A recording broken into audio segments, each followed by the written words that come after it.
Приветствуем всех любителей путешествий!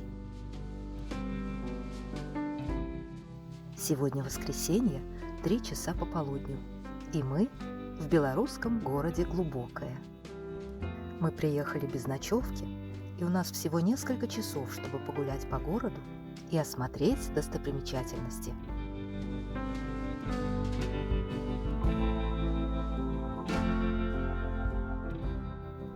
Мы покажем оптимальный маршрут, чтобы увидеть большинство знаковых объектов этого города и рассказать о них самое интересное. После просмотра этого ролика вы сможете смело приезжать сюда с вашими близкими и сознанием дела показывать им достопримечательности этого уютного города.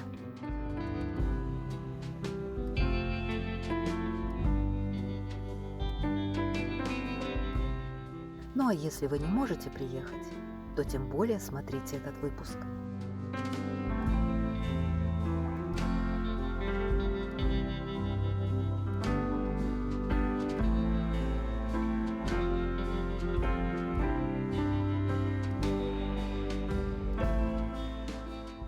Благодарим всех, кто уже подписался на канал, а также тех, кто сделает это прямо сейчас.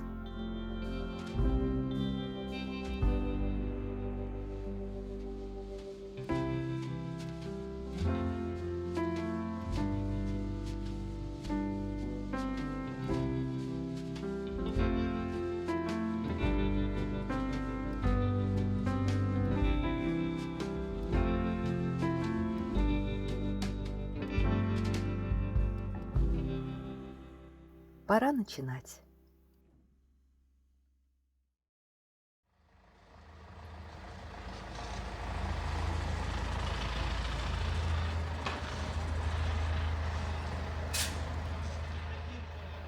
Итак, мы находимся в городе Глубокое, на улице Полевой, рядом с автовокзалом.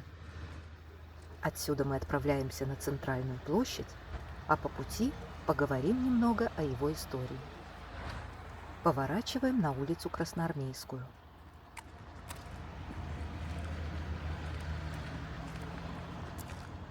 Город Глубокое находится примерно посередине между Минском и Витебском, но территориально он относится к Витебской области.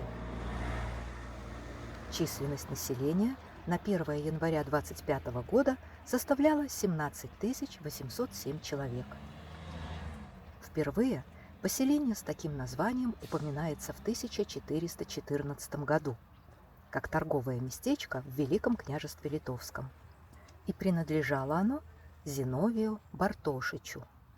То есть в 2026 году городу исполняется 612 лет. Еще через 100 лет, в 1514 году, о Глубоком уже пишут как о центре шляхетского имения семьи Зиновичей, то есть потомков первого владельца. Но оказывается, на этой территории было два отдельных владения с названием Глубокое, и разделяла их река Березовка. Глубокое Зиновичей на юго-западе относилось к Виленскому воеводству, а по другую сторону реки были владения Корсака, и это Глубокое входило в состав Полоцкого воеводства. Такое положение местечка между Вильной и Полоцком позволяло быть мостом для Западной и Восточной Европы. Неудивительно, что основным занятием жителей была торговля, которая велась с Ригой, Кёнигсбергом, Вильной, Варшавой и Полоцком.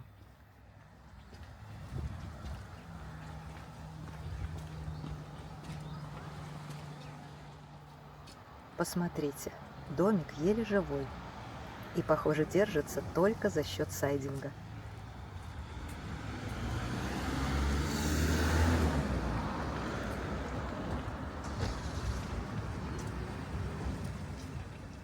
Мы подходим к перекрестку и поворачиваем на улицу Ленина.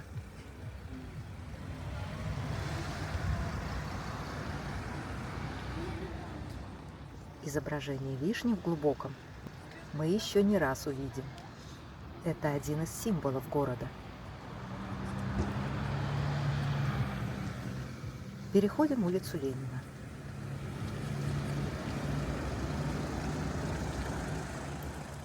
Здесь нам открывается вид на первую достопримечательность – водонапорную башню с часами. В некоторых городах из таких башен делают атмосферные кафе с панорамным видом или используют хотя бы как смотровую площадку. Эту башню, видимо, попытались превратить в часовую, но что-то пошло не так. Циферблат есть, а вот стрелки отсутствуют. Пожелаем городским властям новых творческих идей. Кстати, впереди уже хорошо видно семиэтажное здание администрации города. А это значит, что мы уже рядом с центральной площадью.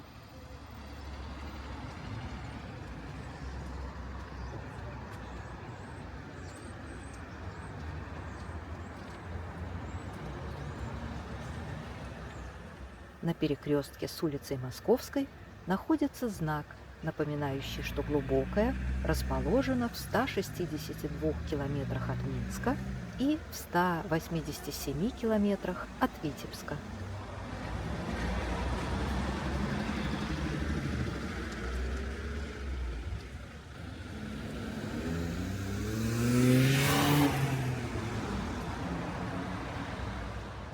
Улица Московская.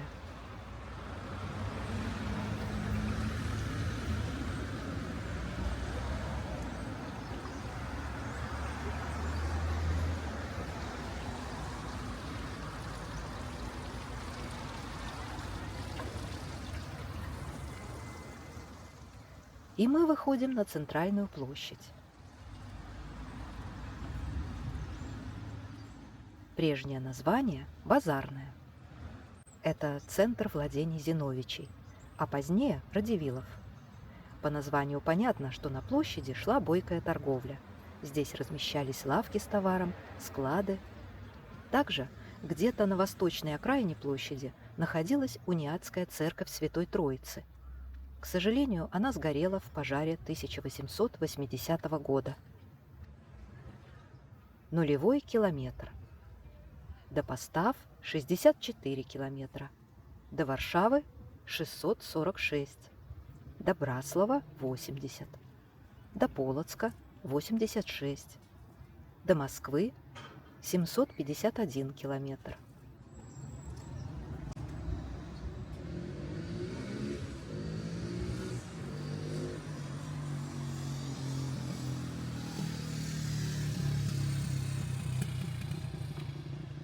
В XVI-XVIII веках на территории Глубокого стоял и замок.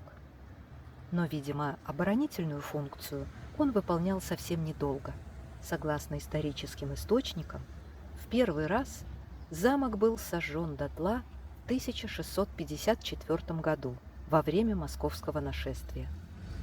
Через несколько лет уже воины ВКЛ штурмом взяли только что восстановленный замок и снова сожгли. И еще раз, в 1700 году замок пострадал от большого пожара во время Северной войны. Похоже, больше его восстанавливать не пытались. Постепенно замчище было застроено и исчезло. Жанровая скульптура «Семья».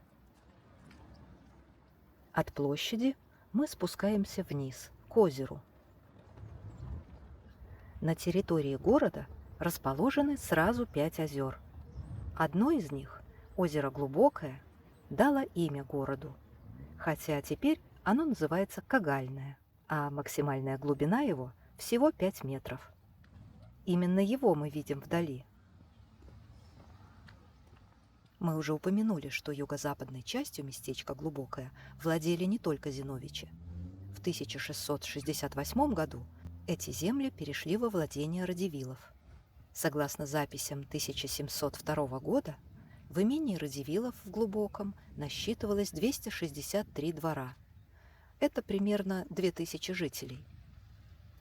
В 1793 году, после второго раздела Речи Посполитой, Глубокое вошло в состав Российской империи.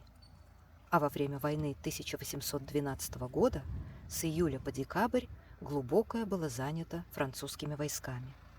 Мало того, летом несколько дней здесь находился сам Наполеон. В Глубоком был создан этапный пункт с крупными пищевыми складами. Это аллея молодоженов. Счастливая подкова. И, конечно, надпись «Совет да любовь». Не знаем, сколько браков заключается в Глубоком, но для фотосессии молодоженов все предусмотрено.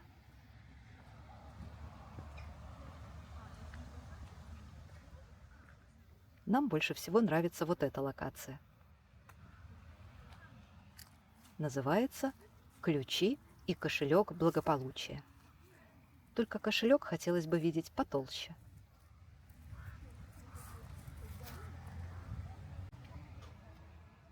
Итак, после войны с Наполеоном на протяжении всего XIX века Глубокое начинает стремительно развиваться.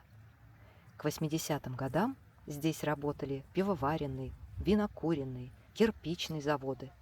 Огромные склады ломились от товаров. Дважды в год проводились ярмарки.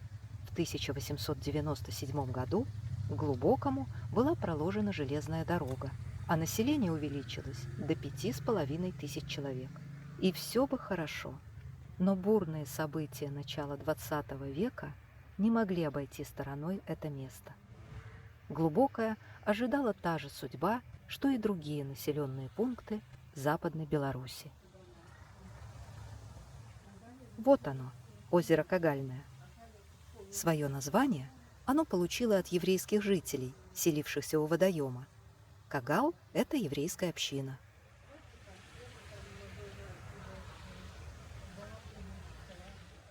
После нескольких смен власти к 1921 году Глубокое входит в состав Польши. И в следующие 18 лет город быстро растет. К 1939 в Глубоком проживает уже почти 10 тысяч жителей. Здесь появились конфетная фабрика, кожевенный завод, мельница, уездная управа, польская гимназия. Каждый четверг проводились базары. Ежегодно 4 ярмарки. Отлаженная жизнь глубочан ломается 17 сентября 1939 года. Город занимает Красная армия, и с этого момента он в составе БССР. Стоит сказать, что статус города Глубокое получило только в 1940 году. Мы тем временем подходим к еще одной достопримечательности города. Эта бронзовая скульптура называется «Дед Глубочанин». Это не просто собирательный образ местного жителя.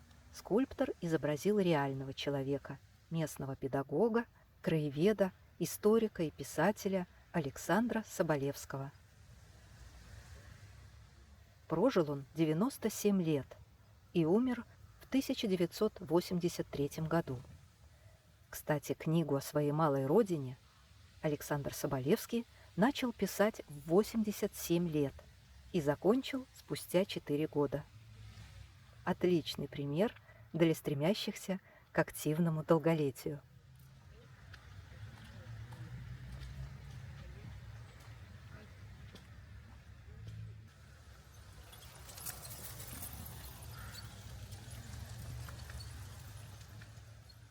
А вот и местные рыбаки.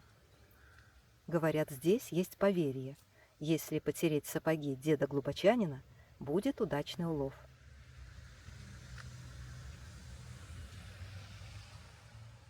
Продолжаем идти вдоль озера.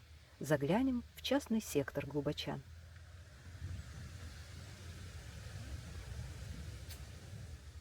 Во время Великой Отечественной войны Глубокое оккупировано немецко-фашистскими захватчиками. Здесь было создано еврейское гетто, которое каратели целиком уничтожили в августе 1943 года. Город был освобожден, как и Минск, 3 июля 1944 года. Позже посчитали, что количество жителей сократилось втрое. По улице Озерной мы возвращаемся на улицу Ленина.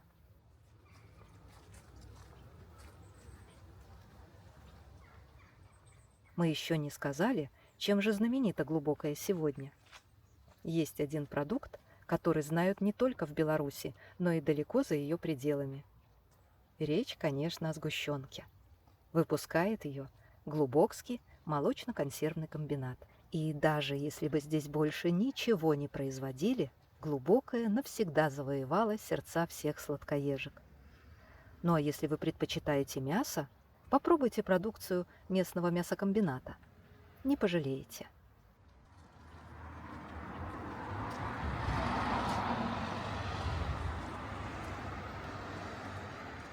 Улица Ленина.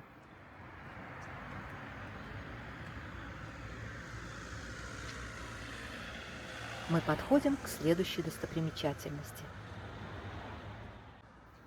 На противоположной стороне дороги установлен памятник Глубокской вишне. И вот почему. Примерно 100 лет назад ученый-селекционер Болеслав Лапырь переехал в Глубокое и вывел здесь новые сорта вишни. Они отличались устойчивостью к холодам и хорошо росли в белорусском климате. К тому же ягоды оказались еще и вкусными. С тех пор Глубокое стало вишневой столицей Беларуси, а с 2013 года здесь ежегодно проходит вишневый фестиваль. Мы снова свернули с улицы Ленина направо, чтобы пройти по скверу поэзии. Здесь установлены бюсты великих поэтов, русских и белорусских. Посмотрим, кому именно.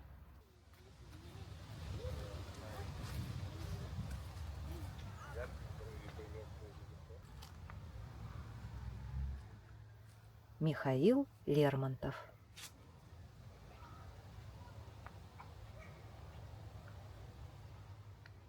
Николай Гоголь. Адам Мицкевич.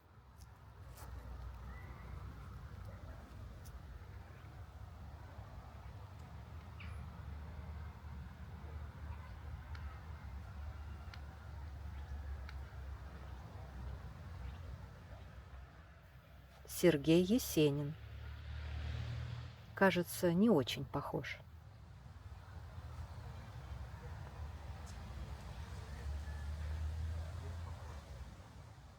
Александр Пушкин.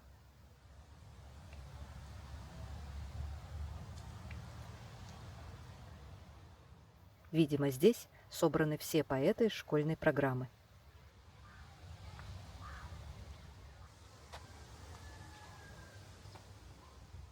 Якуб Колос.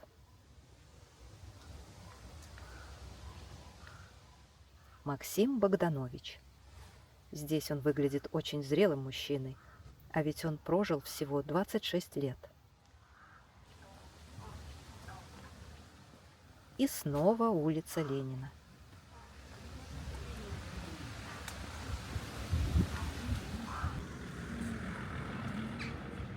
Буквально в 100 метрах от сквера поэзии находится братская могила советских воинов и партизан.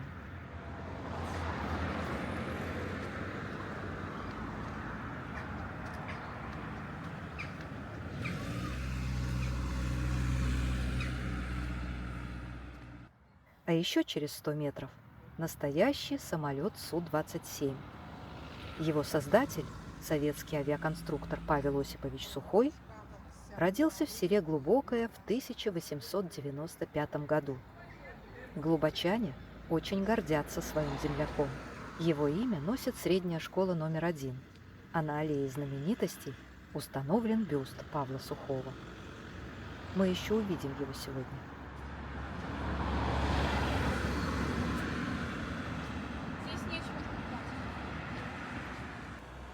Вдали уже виден величественный костел Святой Троицы XVII века, а это значит, что мы подходим к владениям Иосифа Корсака. Река Березовка, та самая, по которой и проходила граница земель Зиновичей и Корсаков.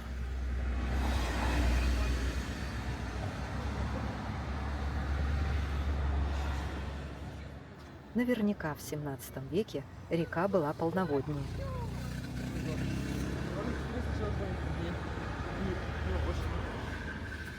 Говорят, где-то здесь, на берегу, живет русалка. Попробуем ее найти.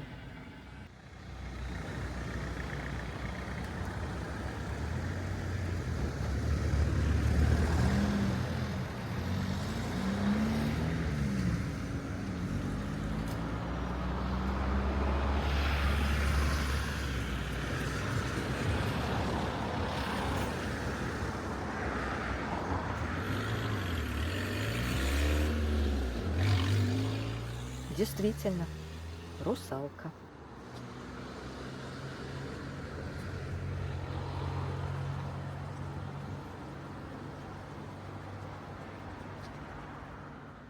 Продолжаем прогулку.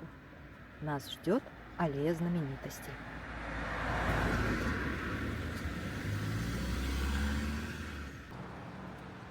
Итак, настало время рассказать о втором владельце Глубокого Иосифе Львовиче Корсаке, старости Десненском и воеводе Мстиславском.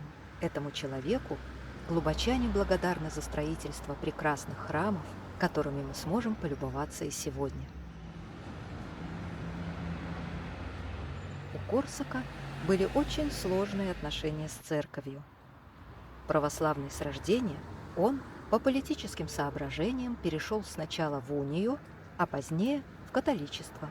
Неудивительно, что на территории его владений возникли два костела, а также униатский и католический монастыри. Слева – детская музыкальная школа искусств. Мы дошли до перекрестка улиц Ленина и Советской.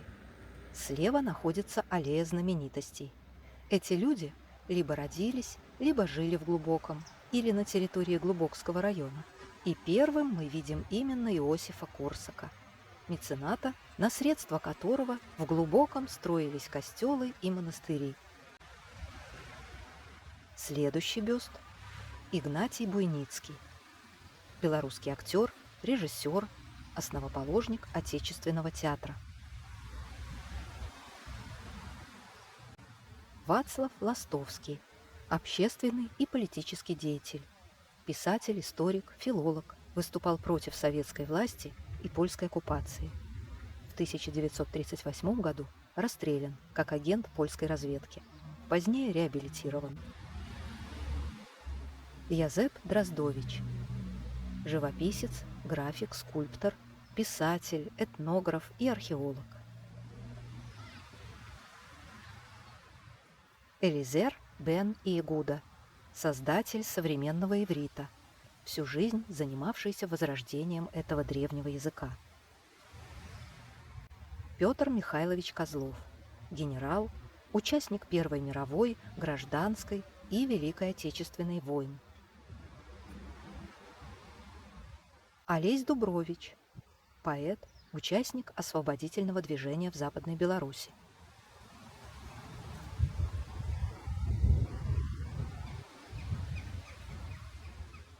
Павел Осипович Сухой, советский авиаконструктор, один из основателей реактивной и сверхзвуковой авиации.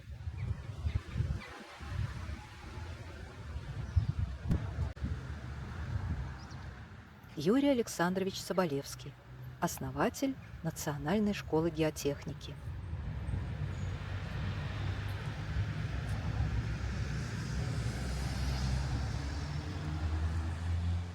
А этот камень установлен в память о глубочанах, участниках Первой мировой войны. Надпись на нем гласит: «Каждая война заканчивается либо миром, либо перемирием».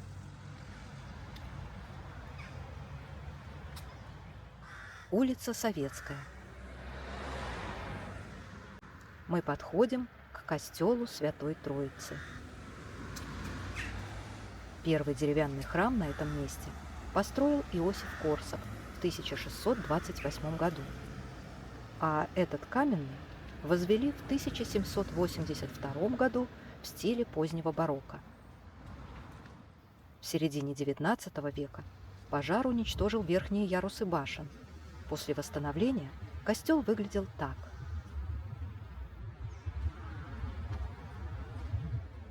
В начале XX века храм существенно перестроили. Еще раз он был сильно поврежден во время освобождения города в 1944 году, но позже восстановлен.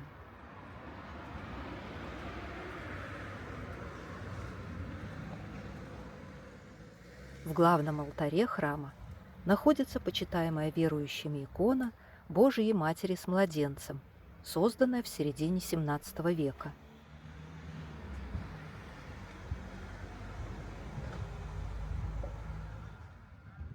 К сожалению, сейчас костел закрыт, поэтому сразу отправляемся к следующему храму.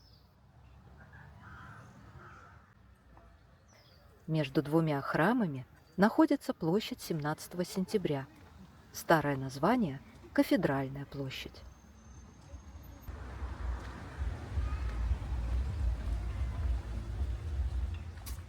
В небольшом сквере здесь стоит скульптурная группа «Иисус Христос и Самарянка».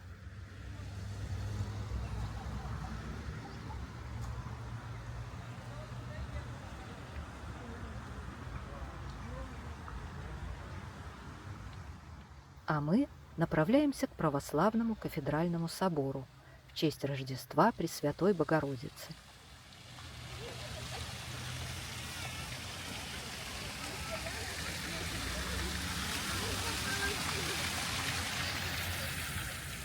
Изначально это был костел Успения Богородицы. Он был возведен по приказу все того же Иосифа Корсака в 1654 году при монастыре кармелитов. В усыпальнице костела были погребены останки воеводы Корсака. Интересный факт. По словам местных краеведов, монахи-кармелиты еще в XVIII веке освоили выпуск шоколада. Он считался лекарством. Лакомству приписывали способность излечивать лихорадку, болезни желудка и даже продлевать жизнь. Купить его можно было только в монастырской аптеке. Как мы уже говорили, в 1812 году Глубокое было занято французскими войсками. Мало того, с 18 июля в течение 6 дней по пути в Москву здесь находился Наполеон. Он сделал своей резиденцией этот монастырь кармелитов и был так потрясен этим величественным костелом, что якобы сожалел, что не может забрать его с собой в Париж. В 1831 году, когда кармелиты поддержали польское восстание против царя, подземелья храма стали госпиталем для раненых и укрытием для повстанцев. И царские власти этого не забыли. Костел упразднили, в здании разместили военный суд, а монастырские постройки приспособили под тюрьму.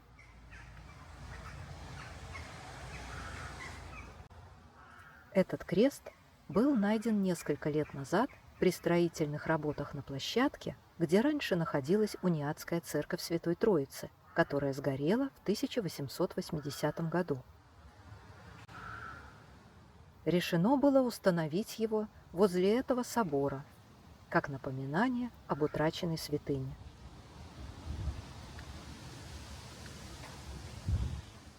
В 1878 году бывший костел Успения Богородицы переосветили в православную Рождество Богородицкую церковь. Кстати, прах Иосифа Корсака из крипты вынесли.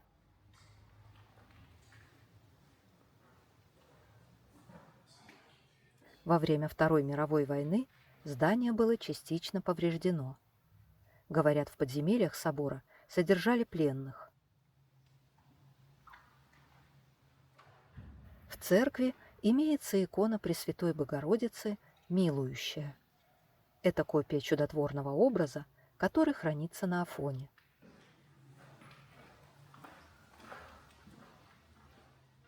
Представляете, этим входным вратам около 300 лет.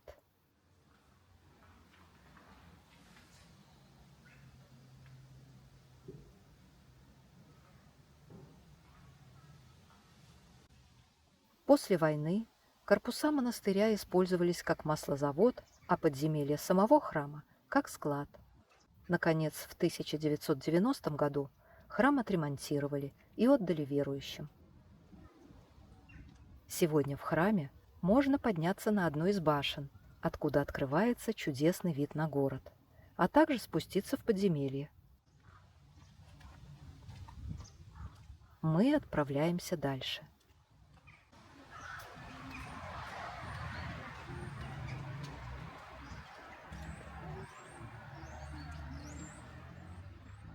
От храма поворачиваем направо, на улицу Максима Горького. А пока идем, расскажем еще одну историю, связанную с этим храмом. Как мы уже говорили, в 1812 году в монастыре останавливался Наполеон.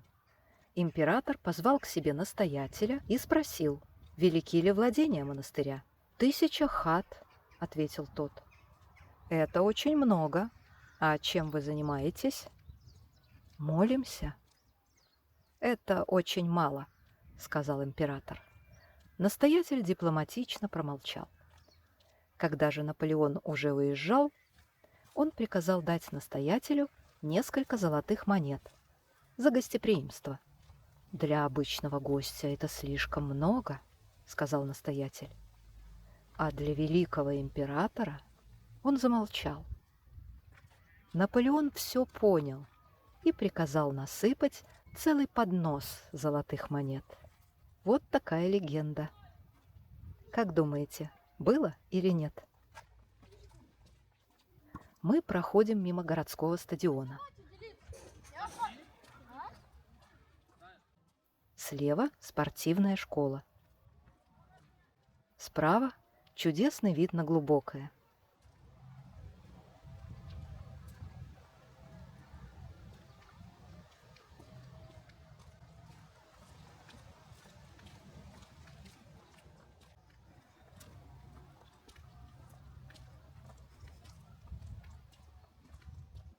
Долгое время на месте нынешнего стадиона был пустырь. Здесь находились массовые захоронения немецких солдат времен Второй мировой войны.